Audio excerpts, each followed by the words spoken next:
हरे कृष्णा। आज से हम श्रीमद् भागवतम पढ़ने जा रहे हैं, प्रथम स्कंद। सबसे पहले हम पढ़ेंगे आमुख और प्रस्तावना। आमुख: हमें मानव समाज की वर्तमान आवश्यकता का ज्ञान अवश्य होना चाहिए। और यह आवश्यकता क्या है? मानव समाज अब किसी देश विशेष या जाति विशेष की भौगोलिक सीमाओं से बंधा नहीं है। यह मध्य युग की अपेक्षा अधिक व्यापक है और विश्व का झुकाव अब एक राज्य या एक मानव समाज की सार्वभौम प्रवृत्ति की ओर जाता हुआ दिखता है। श्रीमद् भागवतम के अनुसार आध्यात्मिक साम्यवाद के आदर्श समग्र मानव समाज पर, अथवा कहना चाहें तो न्यूनाधिक जीवात्माओं की समग्र शक्ति पर आधारित है। महान विचारक इसे सफल आदर्शवाद बनाने की आवश्यकता का अनुभव करते हैं। श्रीमद् भागवतम द्वारा मानव समाज की इस आवश्यकता की पूर्ति हो सकेगी।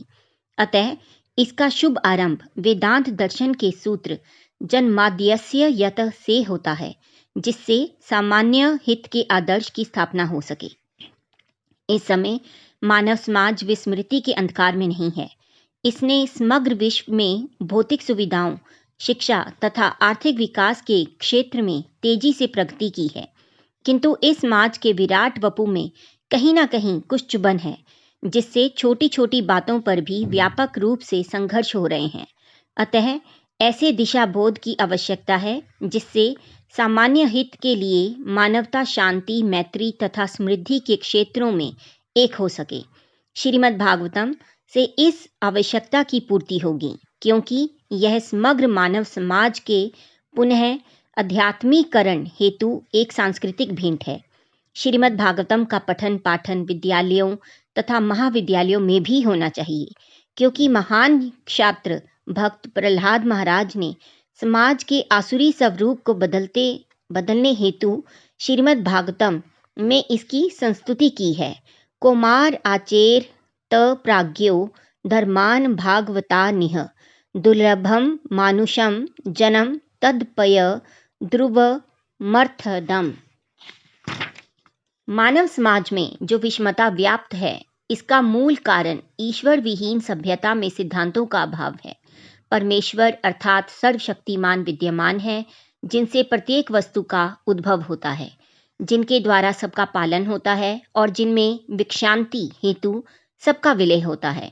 भौतिक विज्ञान ने सृष्टि के परम स्रोत के अन्वेषण यानी कि खोज हेतु जो प्रयास किए हैं, वे अपर्याप्त हैं। किंतु तथ्य यही है कि जो भी अस्तित्व में है, इस प्रत्येक वस्तु का एक परम स्रोत है, और इस परम स्रोत की व्याख्या सुंदर श्रीमद् भागवतम में तर्कयुक्त एवं प्रमाणिक रूप से की गई है। श्रीमद् भागवतम न केवल प्रत्येक वस्तु के परम स्रोत को जानने हेतु दिव्य विज्ञान है, अपितु ईश्वर से अपने संबंध को जानने और इस पूर्ण ज्ञान के आधार पर मानव समाज की पूर्णता के प्रति अपने कर्तव्य को पहचानने का दिव्य विज्ञान है। यह संस्कृत भाषा में ओजपूर्ण पठनीय सामग्री है, जिसका अब संस्कृत में हिंदी में विस्तृत अनुवाद किया गया है, जिससे लोग इसके सतर्क पठन मात्र से ईश्वर को भली भांति समझ सकेंगे। यही नहीं, इसका पाठक नास्तिकों द्वारा किए जाने वाले प्रहारों से अपनी रक्षा करने हेतु पर्याप्त शिक्षित भी बन सकेगा। इसके अतिरिक्त पाठक दूसरों को भी सुनिश्चित सिद्धांत के रूप में ईश्वर को स्वीकार कराने में सक्षम हो सकेगा। श्रीमद् भागवतम का शुभारंभ परम स्रोत की परिभाषा से होता है। यह श्रीला व्यासदेव द्वारा रचे वेदांत सूत्र पर उन्हीं का प्रमाणिक भाष्य है, जो क्रमशः 9 स्कंदों में विकसित होकर भगवत साक्षात्कार की सर्वोच्च अवस्था तक पहुंचता है। दिव्य ज्ञान की इस महान कृति के अध्ययन हेतु मनुष्य में जिस एकमात्र योग्यता की आवश्यकता है, वह है सावधानी के साथ एक एक पग आगे बढ़ा जाए और किसी साधारण पुस्तक के समान पढ़ने में कूद फांद न मचाई जाए, अपितु इसके अध्यायों को क्रम पूर्वक एक एक करके पढ़ा जाए। संपूर्ण पाठ इस प्रकार व्यवस्थित किया गया है कि प्रथम मूल संस्कृत पाठ, फिर संस्कृत शब्दों के पर्याय और तब अनुवाद तथा तात्पर्य दिए गए हैं, जिससे कि जब कोई प्रथम 9 स्कंदों को समाप्त कर ले तो उसे निश्चय ही भगवत साक्षात्कार हो पाए। इसका 10वां स्कंद प्रथम 9 स्कंदों से भिन्न है, क्योंकि इसका सीधा संबंध भगवान श्री कृष्ण की दिव्य लीलाओं से है। जब तक प्रथम 9 स्कंदों को पढ़ नहीं लिया जाता, तब तक 10वें स्कंद के प्रभावों को ग्रहण नहीं किया जा सकता। यह ग्रंथ 12 स्कंदों में पूरा हुआ है। इनमें से प्रत्येक स्कंद अपने आप में स्वतंत्र है, किंतु सबके लिए उत्तम होगा कि वे क्रमशः एक के बाद दूसरे स्कंद को छोटे छोटे टुकड़ों में पढ़ें। श्रीमद् भागवतम को प्रस्तुत करते हुए मैं अपनी न्यूनताओं को स्वीकार करता हूँ, किंतु फिर भी मुझे विश्वास है कि श्रीमद् भागवतम के निम्नलिखित कथन के आधार पर विचारक तथा समाज के नायक इसका सम्यक स्वागत करेंगे। तद्वागी वसर्गो जनताग विप्लवो यस्मिन् प्रति श्लोकं भद्वत्यपि नामन्य अनन्तस्य यशोकिन्तानि यत शृण्वन्ति गायन्ति गृह्णन्ति साधवः। इसके विपरीत वह साहित्य जो अनंत श्री भगवान के नाम, यश, रूप तथा लीलाओं की दिव्य महिमाओं के वर्णनों से परिपूर्ण है, एक दिव्य रचना है जो इस विश्व की भ्रमित की गई सभ्यता के अपवित्र जीवन में क्रांति लाने के उद्देश्य से रची गई है। ऐसा दिव्य साहित्य भले ही अनियमित रूप से प्रणीत हो, किंतु उसे पवित्र एवं धर्मनिष्ठ साधुजनों के द्वारा सुना, गाया और स्वीकार किया जाता है।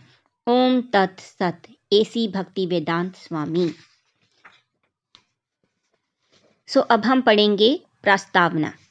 यह श्रीमद् भागवत पुराण सूर्य के समान तेजस्वी है और धर्म, ज्ञान आदि के साथ श्री कृष्ण द्वारा अपने धाम चले जाने के उपरांत इसका उदय हुआ।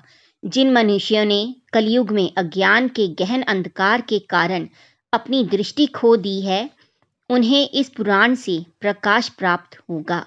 भारत का कालातीत ज्ञान प्राचीन संस्कृत ग्रंथों अर्थात वेदों में व्यक्त हुआ है, जो मानव ज्ञान के समस्त क्षेत्रों को स्पर्श करने वाला है। प्रारंभ में इसका संरक्षण मौखिक परंपरा द्वारा होता रहा, किंतु 5000 वर्ष पूर्व सर्वप्रथम श्री भगवान के साहित्यिक अवतार श्रीला व्यासदेव ने वेदों को लिखित रूप प्रदान किया। वेदों के संकलन के पश्चात उन्होंने उनके सारांश को वेदांत सूत्र के रूप में प्रस्तुत किया। श्रीमद् भागवतम, श्रीमद् भागवत पुराण स्वयं श्रीला व्यासदेव द्वारा विरचित उनके वेदांत सूत्र का भाष्य है। इसकी रचना उन्होंने अपने आध्यात्मिक जीवन की परिपक्व अवस्था में अपने गुरु श्री नारद मुनि के निर्देशन में की थी। वैदिक वांग्मय रूपी वृक्ष का परिपक्व फल कहा जाने वाला यह श्रीमद् भागवतम वैदिक ज्ञान का सर्वाधिक पूर्ण एवं प्रामाणिक भाष्य है। श्रीमद् भागवतम की रचना कर लेने के पश्चात श्रीला व्यासदेव ने अपने पुत्र मुनि श्रीला सुखदेव गोस्वामी को इसका सार भाग हृदयंगम कराया। तत्पश्चात श्रीला सुखदेव गोस्वामी ने हस्तिनापुर, अब दिल्ली जो है, में गंगा तट पर विद्वान मुनियों की एक सभा में महाराज परीक्षित को संपूर्ण श्रीमद् भागवतम सुनाया। महाराज परीक्षित संपूर्ण संसार के चक्रवर्ती सम्राट और एक राजऋषि थे। उन्हें जब सचेत किया गया कि एक सप्ताह में उनकी मृत्यु हो जाएगी, तो उन्होंने अपना संपूर्ण साम्राज्य त्याग दिया और आमरण उपवास करने तथा आध्यात्मिक ज्ञान की प्राप्ति करने हेतु गंगा नदी के तट पर चले गए। श्रीमद् भागवतम का शुभारंभ सम्राट परीक्षित द्वारा श्रीला सुखदेव गोस्वामी से पूछे इस गंभीर प्रश्न से प्रारंभ होता है। आप महान संतों तथा भक्तों के गुरु हैं, अतः मैं आपसे समस्त मनुष्यों के लिए और विशेष रूप से मरणासन मनुष्य के लिए पूर्णता का मार्ग दिखलाने की याचना करता हूँ। कृपया मुझे बताएं कि मनुष्य के लिए श्रवण, कीर्तन, स्मरण और आराधन का विषय क्या होना चाहिए और उसे क्या नहीं करना चाहिए। कृपया मुझे यह सब समझाइए। महाराज परीक्षित द्वारा पूछे गए इस प्रश्न तथा अनेकानेक प्रश्न जो आत्मा की प्रकृति से लेकर ब्रह्मांड की उत्पत्ति के विषय तक से संबंध रखते हैं, उनका श्रीला सुखदेव गोस्वामी ने जो उत्तर दिया, उसे ऋषियों की सभा राजा की मृत्यु पर्यंत 7 दिनों तक मंत्रमुग्ध होकर सुनती रही। जब श्रीला सुखदेव गोस्वामी ने श्रीमद् भागवतम की कथा को प्रथम बार सुनाया, तब श्रीला सूत गोस्वामी जो वहीं उपस्थित थे, उन्होंने नैमिषारण्य के वन में ऋषियों की एक सभा में उसी कथा को पुनः सुनाया। जनसाधारण के आध्यात्मिक कल्याण की इच्छा से ये सभी ऋषिगण आरंभ होने वाले कलयुग के दुष्प्रभावों के निवारण हेतु दीर्घकालीन यज्ञ सत्रों का अनुष्ठान करने के लिए एकत्र हुए थे। जब इन ऋषियों ने प्रार्थना की कि शिलासूत गोस्वामी वैदिक ज्ञान का सार कह सुनाएं, तो उन्होंने अपनी स्मृति से श्रीमद् भागवतम के सभी 18,000 श्लोक सुना दिए, जिन्हें शिला सुखदेव गोस्वामी ने महाराज परीक्षित को सुनाया था। श्रीमद् भागवतम का पाठक वस्तुतः महाराज परीक्षित द्वारा पूछे गए प्रश्नों के शिला सुखदेव गोस्वामी द्वारा दिए गए उत्तर शिलासुत गोस्वामी के मुख से सुनता है। कहीं कहीं शिलासुत गोस्वामी नैमिषारण्य में एकत्र साधुओं के प्रतिनिधि शौनक ऋषि द्वारा पूछे गए प्रश्नों के सीधे उत्तर देते हैं।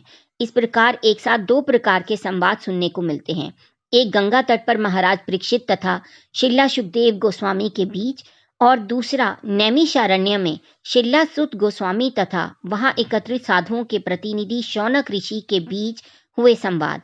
यही नहीं, बीच बीच में शिला सुखदेव गोस्वामी महाराज परीक्षित को उपदेश देते हुए ऐतिहासिक घटनाओं का भी वर्णन करते जाते हैं।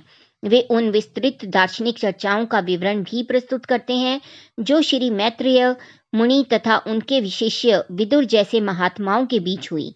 श्रीमद् भागवतम की इस ऐतिहासिक पृष्ठभूमि को समझ लेने पर पाठक इसमें आए हुए संवादों के मिश्रण तथा विभिन्न स्रोतों से आई हुई घटनाओं को सरलता से समझ लेगा। चूंकि मूल पाठ में दार्शनिक साहित्य या ज्ञान ही महत्वपूर्ण है, कला क्रमिकता नहीं, अतः केवल श्रीमद् भागवतम की विषय वस्तु के प्रति ही सचेष्ट रहने की आवश्यकता है, जिससे इसके गहन संदेश का रसास्वादन पूर्णतया किया जा सके। इस संस्करण के अनुवादक श्रीला प्रभुपाद ने श्रीमद् भागवतम की तुलना मिश्री से की है। चाहे जहाँ से इसका रसास्वादन करें, सर्वत्र समान मिठास और स्वाद मिलेगा। अतः श्रीमद् भागवतम की मधुरता का रसास्वादन करने हेतु किसी भी भाग से पढ़ना शुरू किया जा सकता है। इस प्रारंभिक रसास्वादन के पश्चात गंभीर पाठक को यह परामर्श दिया जाता है कि वह पुनः प्रथम स्कंद पर लौटे और तब श्रीमद् भागवतम के विभिन्न स्कंदों को उचित क्रम अनुसार एक के उपरांत दूसरे स्कंद को पढ़े। श्रीमद् भागवतम का पहला संस्करण इस महत्वपूर्ण ग्रंथ का विस्तृत भाष्य सहित प्रथम पूर्ण अंग्रेजी अनुवाद था और इसे अंग्रेजी भाषा जनता को व्यापक तौर पर उपलब्ध प्रथम संस्करण माना जाता है। पहले स्कंद से 10वें स्कंद के प्रथम भाग तक के प्रथम 12 खंड भारतीय धर्म तथा दर्शन के विश्व के सर्वाधिक प्रसिद्ध उपदेशक तथा अंतर्राष्ट्रीय कृष्ण भावना अमृत संघ के संस्थापक आचार्य कृष्ण कृपा मूर्ति श्रीमद् एसी भक्ति वेदांत स्वामी प्रभुपाद की विद्वता एवं भक्तिमय प्रयास का परिणाम है।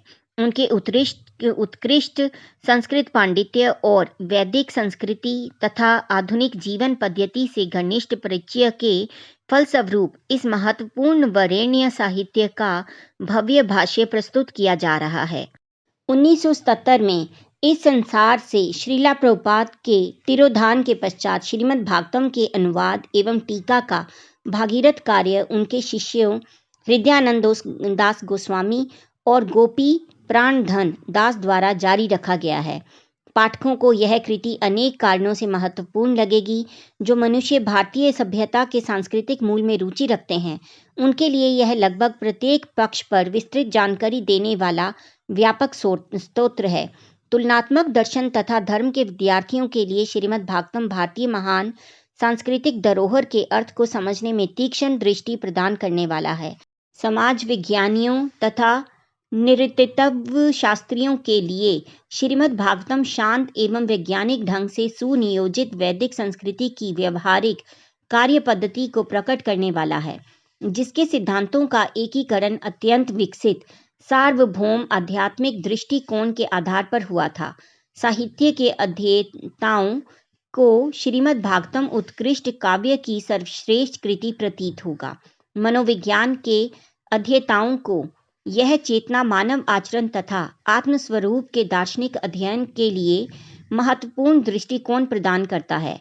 अंत में जो आध्यात्मिक अंतर्दृष्टि की खोज करने वाले हैं, उनके लिए श्रीमद् भागवतम एक सरल एवं व्यवहारिक पथ प्रदर्शक का काम करेगा, जो सर्वोच्च आत्मज्ञान तथा परम सत्य का साक्षात्कार कराएगा। भक्ति वेदांत बुक ट्रस्ट द्वारा प्रस्तुत किया गया अनेक खंडों में उपलब्ध यह संपूर्ण ग्रंथ आने वाले दीर्घ काल एक आधुनिक मानव की बौद्धिक, सांस्कृतिक तथा आध्यात्मिक जीवन में महत्वपूर्ण स्थान बनाए रखेगा। प्रकाशक। हरे कृष्णा। हमने आमुख और प्रस्तावना पढ़ ली है। कल हम पढ़ेंगे भूमिका। तब तक के लिए सदैव जपते रहिए हरे कृष्णा कृष्णा कृष्णा हरे हरे, हरे राम राम राम हरे हरे।